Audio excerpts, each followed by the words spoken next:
Good morning बच्चों, मैं जितेंद्र कुमार शर्मा स्वागत करता हूं आपका आज की कक्षा में। आज की कक्षा में बच्चों हम पढ़ने वाले हैं कक्षा 5 की पर्यावरण अध्ययन की पुस्तक अपना परिवेश का 19वां अध्याय, जिसका नाम है जब आई आपदा। प्यारे बच्चों, आपदा होती क्या है? आपदा का मतलब है मुसीबत, परेशानी। अब ये आपदाएं कई प्रकार की हो सकती है बच्चों। जैसे कुछ आपदाएं मानव जनित होंगी, जैसे किसी ने किसी से लड़ाई की तो कहते हैं ना, अरे उस पर तो मुसीबत आ गई, यानी वो भी आपदा है।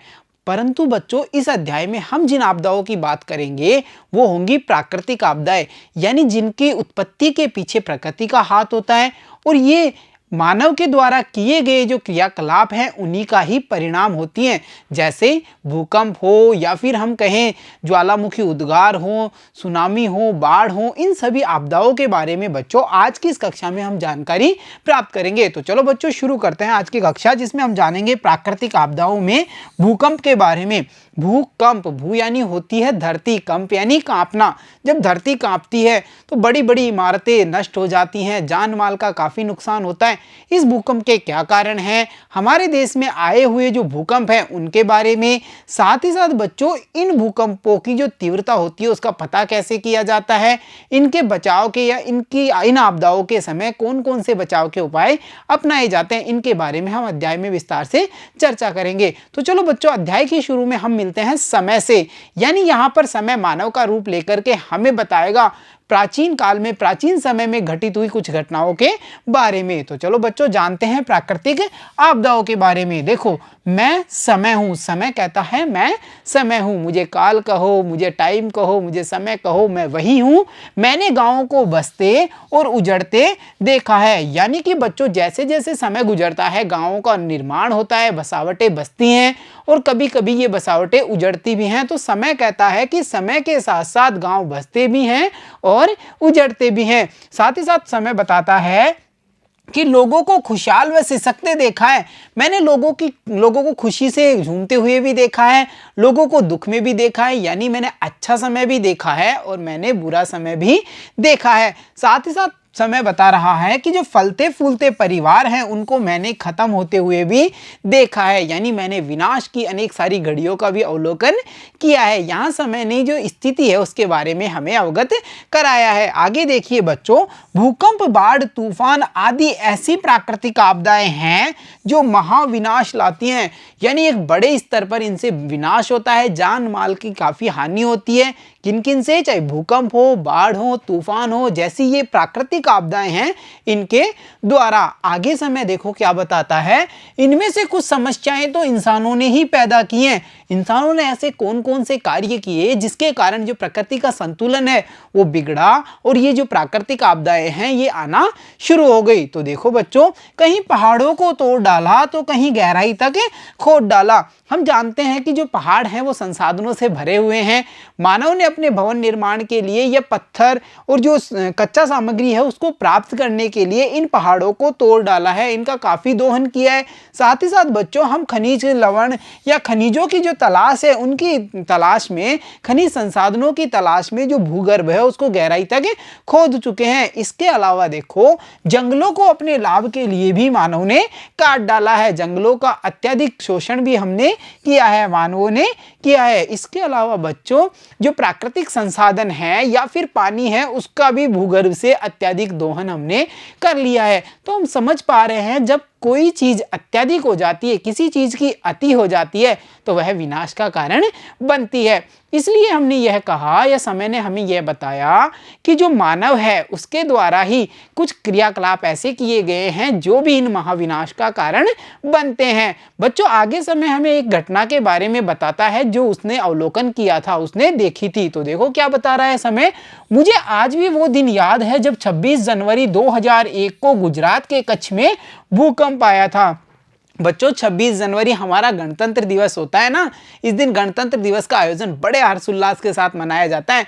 बच्चों उस दिन 2001 सन में क्या हुआ था, जो गुजरात का कच्छ एरिया है, कच्छ क्षेत्र है, वहां पर भूकंप आया था। बच्चों गांव शहर सभी जगह गणतंत्र दिवस समारोह हर्षोल्लास से मनाया जा रहा था कि अचानक धरती हिलने लगी और इमारतें गिरने लगी। जैसा दृश्य हम इस इमेज में देख पा रहे हैं बच्चों, यह उसी समय का दृश्य है जब धरती हिलने लगी और जो बड़ी बड़ी इमारतें थी वो मिट्टी में तब्दील हो गई, यानी इमारतें गिरने लग गई। आगे समय बताता है कुछ घरों में आंशिक नुकसान पहुंचा तो कुछ बच भी गए, लेकिन अधिकतर घर दुकानें मलबे के ढेर में बदल ही गए। यानी हम समझ पा रहे हैं जो भवन थे उनको काफी मात्रा में इस भूकंप से नुकसान हुआ। बच्चों, जो हजारों लोग हैं, मवेशी हैं, वो इस मलबे में दब गए। रेडियो, टीवी आदि समाचार माध्यमों से पूरे देश में इस भूकंप का पता चल गया। बच्चों, ये जो संचार के आधुनिक साधन हैं, इनके द्वारा जो संदेश हैं, खबरें हैं, वो एक स्थान से दूसरे स्थान पर बड़ी ही शीघ्रता से, हम कह सकते हैं बड़ी ही तीव्रता से पहुंच जाती हैं। इसी कारण जो ये घटना गुजरात के कच्छ में घटी, उसकी जो समाचार थे, उससे संबंधित जो सूचनाएं थी, वो रेडियो टेलीविजन के माध्यम से पूरे देश में तुरंत इन खबरों का पता चल गया। बच्चों, हजारों लाखों की संख्या में लोग इस मलबे में दब चुके थे, मवेशी दब चुके थे, कई भवनों को नुकसान हुआ था। तो फिर क्या था, जब देश में ये पूरा समाचार फैला तो आगे की स्थिति देखिए। भूकंप के झटके कई किलोमीटर तक महसूस किए गए। जो लोग बच गए वो तुरंत दूसरे घायलों की मदद में लग गए, मलबे से लोगों को निकालने लगे। तुरंत स्थानीय पुलिस एवं प्रशासन के लोग भी पहुंच गए। और यहाँ पर हम देख पा रहे हैं जैसे ही भूकंप की तीव्रता कम हुई, उसके कंपन बंद हुए, जो लोग इस दुर्घटना से बच गए थे, इस आपदा से बच गए थे, वो फिर मदद के लिए आगे आए और इस मलबे में जो दबे हुए व्यक्ति थे, मवेशी थे, उनकी मदद के लिए इन लोगों ने कार्य शुरू कर दिया। बच्चों, ये स्थानीय स्तर यानी हम कह पा रहे हैं मानवीयता के आधार पर वहीं के जो लोकल एरिया के लोग थे उनके द्वारा प्रयास किया गया। परंतु बच्चों, क्या होता है जब भी कोई आपदा आती है तो जो हमारा प्रशासनिक ढांचा है, यानी जो हमारे क्षेत्र में कार्यरत प्रशासनिक अधिकारी हैं, वो एक्टिव होते हैं, सक्रिय होते हैं और तुरंत राहत कार्य शुरू कर दिया जाता है। तो फिर क्या था, देखो कुछ ही देर में उच्चाधिकारी, आपदा राहत दल एवं सेना के जवान भी पहुंच गए और इन सब ने मिलकर के क्या किया, जो मलबे में दबे हुए लोग थे उन्हें ढूंढ ढूंढ कर बचाना प्रारंभ कर दिया। और यहाँ पर हम देख पा रहे हैं सेना के जवानों को, उच्च अधिकारियों को और राहत दल के सदस्यों को। तो बच्चों, जब भी आपदा आती है तो सबसे पहले स्थानीय स्तर पर बचाव के कार्य शुरू होते हैं। उसके बाद जैसे ही सूचना प्रशासनिक अधिकारियों द्वारा पहुंचती है तो फिर वहां पर आपदा राहत दल हैं, सेना के जवान हैं, पुलिस के जवान हैं, वो सहायता के लिए उपलब्ध हो जाते हैं। बच्चों, साथ ही साथ देखिए समय बता रहा है डॉक्टर एवं नर्सिंग कर्मी अस्थायी कैंपों में घायलों का इलाज कर रहे थे। यानी बच्चों, ऐसे व्यक्ति जिन्हें ज्यादा चोटें नहीं आई थी, जो नॉर्मल घायल थे, उनका वहीं पर अस्थायी कैंप बना करके इलाज प्रारंभ कर दिया गया और जो गंभीर घायल थे उनको एम्बुलेंस की मदद से नजदीकी बड़े अस्पताल में पहुंचा दिया गया। बच्चों, भूकंप से बचे लोग घायलों के लिए भोजन एवं पानी की व्यवस्था भी कर रहे थे। तो बच्चों, ये सारे वो दृश्य हैं जो इस आपदा के आने के बाद में मानव द्वारा कृत किए जाते हैं या मानव द्वारा किए जाते हैं। बच्चों, इसके बाद में समय क्या बताता है कि स्वयंसेवी संगठनों एवं प्रशासन की तरफ से भी भोजन के पैकेट व पानी उपलब्ध करवाया जा रहा था। जैसा हम इस इमेज में देख पा रहे हैं, ये स्वयंसेवी संगठन के लोग हैं या फिर प्रशासन के लोग हैं जो वहां पर जो पीड़ित घायल थे उनके लिए भोजन के पैकेट एवं पानी की बोतलें उपलब्ध करवा रहे हैं। तो बच्चों, ये हैं बचाव के कार्य जो किसी भी आपदा के बाद में किए जाते हैं। इसके साथ साथ देखिए समय आगे कहता है कि चारों तरफ टेंट लगाकर राहत शिविर भी लगा दिए गए। टेंट मतलब बच्चों अस्थायी निवास। जाना था ना हमने अलग अलग प्रकार के आवासों में कि कई सारे प्रकारों के आवास होते हैं। कहीं गाड़ी में घर हमने देखा, कहीं हमने देखा बहुमंजिला इमारतों को। उन्हीं में से एक रूप था टेंट का, जिसका निर्माण अस्थायी आवास प्रदान करने के लिए किया जाता है। तो ऐसे ही टेंट लगा करके राहत शिविरों का आयोजन किया गया और लोगों को उसमें रखा गया। बच्चों, धीरे धीरे जो दैनिक उपयोग की आवश्यक वस्तुएं थी वो भी प्रशासन एवं स्वयंसेवी संगठनों के जो स्वयंसेवक हैं तथा जो समाज सेवी हैं, जो बड़े बड़े दानवीर हैं, भामाशाह हैं, उनके द्वारा इन लोगों को उपलब्ध करवाई जाने लगी। यानी हम समझ पा रहे हैं कि इनका जो जीवन स्तर है उसको सुचारू करने के लिए, इनकी जीवन शैली को वापस से चालू करने के लिए समाज सेवियों के द्वारा, संगठनों के द्वारा या फिर जो प्रशासन है उसके द्वारा आवश्यक वस्तुएं उपलब्ध करवाई जा रही थी। बच्चों, हमने यहाँ पर यह देखा कि कैसे भूकंप आया और भूकंप के बाद की जो स्थिति है, यानी तुरंत जो बचाव कार्य किए गए वो किस प्रकार से किए गए, उन सब के बारे में हमने समय के माध्यम से यहाँ पर जान लिया है। तो चलो बच्चों, जब हमने इतना कुछ जान लिया तो कुछ आसान से प्रश्नों को हल करने की कोशिश करते हैं। तो शुरू करते हैं हमारे चर्चा कीजिए के प्रश्न, जिनमें हमसे पूछा है, क्या आपने या आपके किसी परिचित ने कभी किसी प्राकृतिक आपदा का सामना किया है? बच्चों, यहाँ पर हमें यह बताना है कि क्या हमने या हमारे किसी परिचित ने कभी किसी प्राकृतिक आपदा का सामना किया है। यदि हाँ, तो वो कौन सी आपदा थी, यह कब घटित हुई और उन्होंने इसमें क्या योगदान किया या वो इससे कितने प्रभावित हुए, इन सब के बारे में हमें यहाँ पर लिखना है। तो चलो देखते हैं अगला प्रश्न। और अगला प्रश्न है, ऐसे समय में किन किन लोगों ने मदद की? बच्चों, जब भी कोई प्राकृतिक आपदा आती है तो हम समझ पा रहे हैं जो प्रशासन होता है वो, और जो स्वयं सेवक संगठन होते हैं वो, और जो समाज सेवी भामाशाह होते हैं वह व्यक्ति इन पीड़ितों की मदद करते हैं। तो हम इस प्रश्न में बड़े आराम से लिख सकते हैं कि ऐसे समय में सामाजिक संगठनों द्वारा, समाज सेवियों द्वारा तथा प्रशासन के द्वारा जो पीड़ित व्यक्ति हैं उनकी मदद की गई। बच्चों, अब बढ़ते हैं अगले प्रश्न पे। जो हमारा अगला प्रश्न है वो देखिए, यदि आपके यहाँ भूकंप आ जाए तो आपके आसपास किस तरह का नुकसान होगा? बच्चों, भूकंप ही क्या, कोई भी प्राकृतिक आपदा आती है तो बड़ी संख्या में जो भवन इमारतें हैं उनको नुकसान पहुंचता है, जान माल की काफी हानि होती है, भवनों के मलबे में दब करके अनेकों व्यक्ति यानी लोग और जो पशु मवेशी हैं वो भी मृत्यु को प्राप्त करते हैं। तो हम कह सकते हैं यदि हमारे आसपास भूकंप आएगा तो भवनों को नुकसान पहुंचेगा, बड़ी संख्या में लोग हैं वो हताहत होंगे, अनेक सारे लोग मारे जाएंगे, पशु पक्षी मारे जाएंगे। तो हम यहाँ पर उन सभी नुकसान के बारे में यहाँ पर लिख देंगे। तो देखा बच्चों, आपने समय के माध्यम से हमने भूकंप की स्थिति का पता किया, कैसे गुजरात के कच्छ में 26 जनवरी 2001 को भूकंप आया, उसके बाद की जो स्थिति है उसको भी हम थोड़ा विस्तार से जानने की कोशिश करेंगे। तो चलो बच्चों, दृश्य पर नजर डालते हैं और देखते हैं भूकंप के बाद की जो गुजरात के कच्छ की स्थिति है, जिसका ज्ञान हमें समय कराने वाला है, वहां अब क्या सीन या क्या दृश्य हमें दिखाई देते हैं। बच्चों, कई दिनों तक बाहर से लोग सहायता के लिए आते रहे, यानी पूरे देश में जैसे ही ये समाचार फैला कि गुजरात का कच्छ में भूकंप आ चुका है, अनेकों लोग उससे हताहत हो चुके हैं, तो देश के अलग अलग भागों से लोगों के लिए सहायता आती रही और कई सारे समाज सेवी संगठन, कई सारी संस्थाएं वहां जाती रही और लोगों की मदद करती रही। बच्चों, साथ ही साथ वे भूकंप पीड़ितों को खाने पीने की चीजें, कपड़े, दवाइयां दे रहे थे, उनके जीवन को वापस से शुरू करने के लिए वो प्रयास कर रहे थे। बच्चों, पर यह आसान काम नहीं है, क्योंकि हम समझ पा रहे हैं इतने सारे लोग इससे हताहत हो गए थे, कितने बड़े स्तर पर लोगों का नुकसान हुआ था, उनके आवास नहीं, उनके पास भोजन नहीं है, उनके पास पहनने को अच्छे कपड़े नहीं है, दवाइयों की व्यवस्था नहीं हो पा रही थी। तो फिर क्या था, जो ये बाहर से सामग्री सहायता के लिए उपलब्ध करवाई जा रही थी, ये कुछ लोगों को मिलती तथा कुछ लोगों को नहीं मिल पाती थी। यानी इतनी ज़्यादा वहाँ पर हम समझ पा रहे हैं स्थिति खराब हो चुकी थी कि लोग आपस में ही एक दूसरे से छीना झपटी कर रहे थे। तो आगे समय बताता है, देखो खूब छीना झपटी होती, मैंने ऐसे ऐसे मंजर भी देखे हैं, जैसा कि आप भी इस इमेज में देख पा रहे हैं। जो भोजन के पैकेट हैं उनको लेने के लिए लोग एक दूसरे से धक्का मुक्की कर रहे हैं। और बच्चों, होता भी यही है, किसी भी प्राकृतिक आपदा के समय जो व्यवस्थाएं होती हैं वो बिल्कुल चरमरा जाती हैं, उन्हें पुनः सुचारू करने के लिए काफ़ी मशक्कत करनी पड़ती है। बच्चों, शहर से आए लोगों में कुछ वैज्ञानिक थे, इंजीनियर थे और कुछ आर्किटेक्ट भी थे।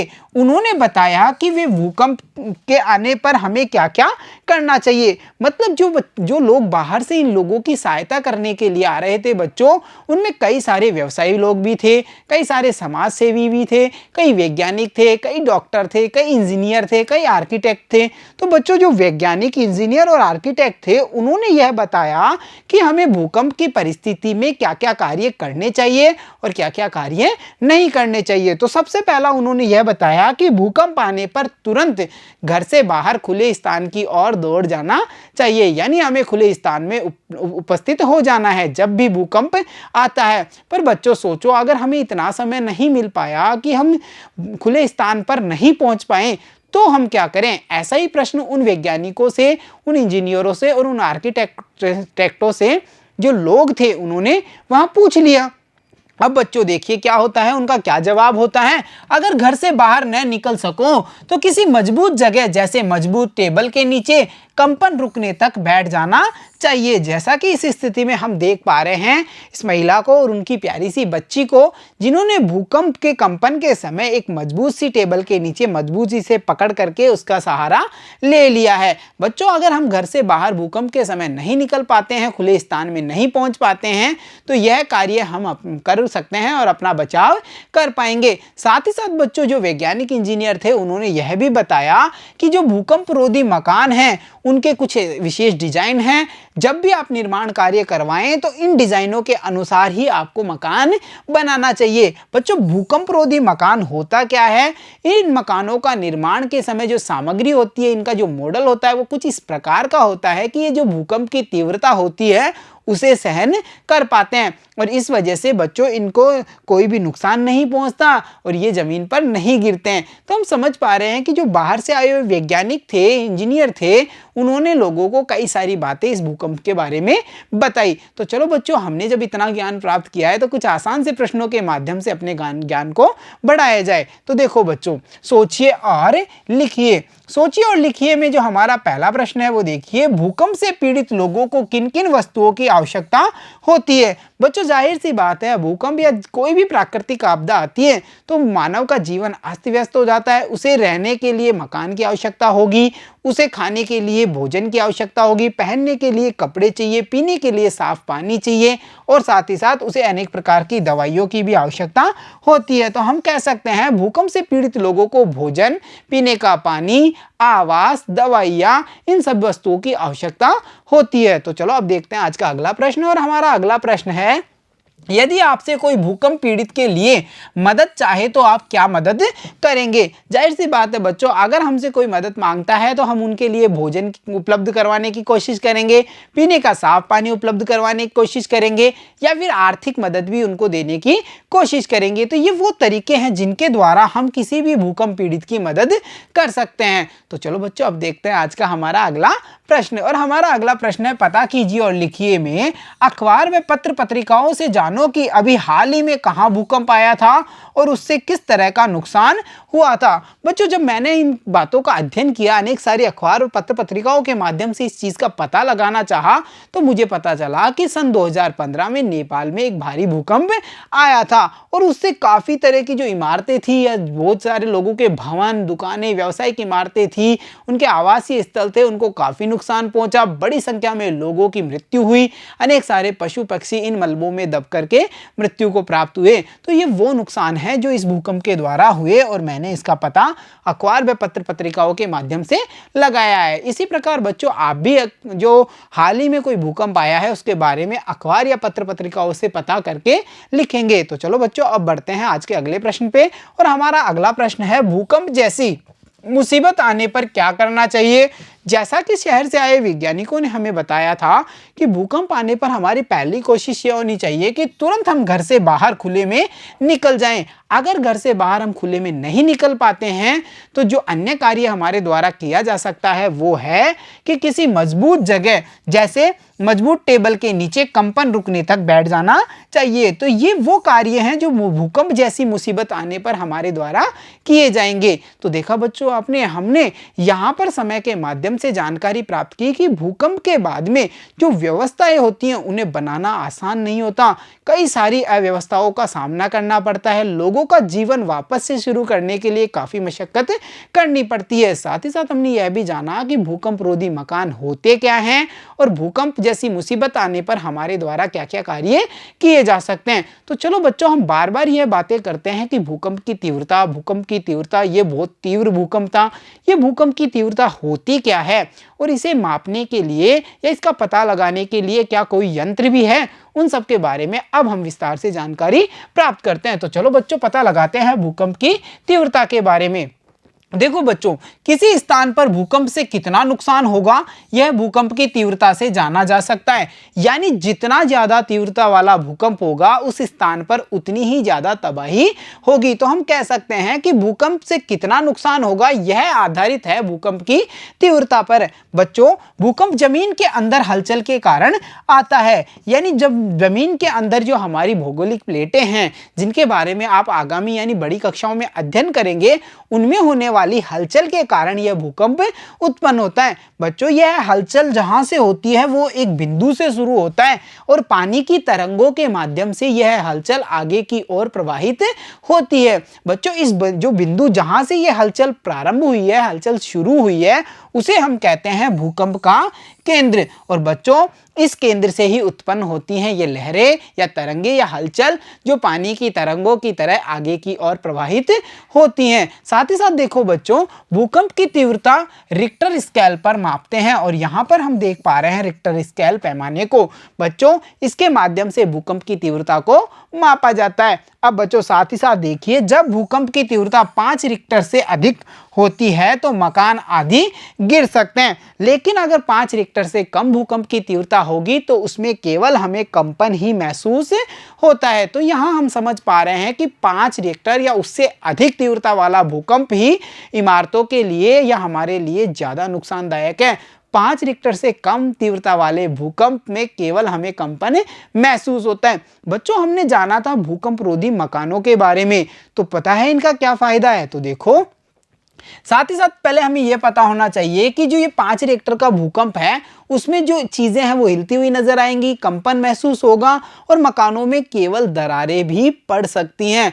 परंतु बच्चों, जो भूकंप रोधी मकान है जिनके बारे में हमने जाना था वो 7 रिक्टर तक की तीव्रता को सहन कर सकते हैं। इसीलिए जो शहर से आए वैज्ञानिक, इंजीनियर या आर्किटेक्ट थे, उन्होंने यह कहा था कि आप जो मकान बनाएंगे वो भूकंप रोधी मकान बनाएंगे। तो हम समझ पा रहे हैं, जहां 5 रिक्टर से ज्यादा तीव्रता वाले भूकंप में इमारतें गिर जाती हैं, वहीं यह भूकंप रोधी मकान 7 रिक्टर तक की जो तीव्रता है उसको सहन कर लेते हैं। और बच्चों, यहाँ पर हम इस डायग्राम या इस चित्र के माध्यम से समझ पा रहे हैं जो भूकंप का बिंदु है उसको, और कैसे उससे निकलने वाली तरंगे आगे की ओर प्रवाहित हो रही हैं जल तरंगों की तरह उस चीज को। तो देखा बच्चों आपने, आज की इस कक्षा में हमने जानकारी प्राप्त की भूकंप की तीव्रता के बारे में, भूकंप से होने वाले विनाश के बारे में, तथा भूकंप या अन्य प्राकृतिक आपदाओं के बाद में प्रशासन द्वारा कौन कौन से बचाव कार्य किए जाते हैं उन सब के बारे में। तो प्यारे बच्चों, आज की कक्षा में इतना ही। मिलता हूं आपसे अगली कक्षा में, तब तक के लिए धन्यवाद बच्चों।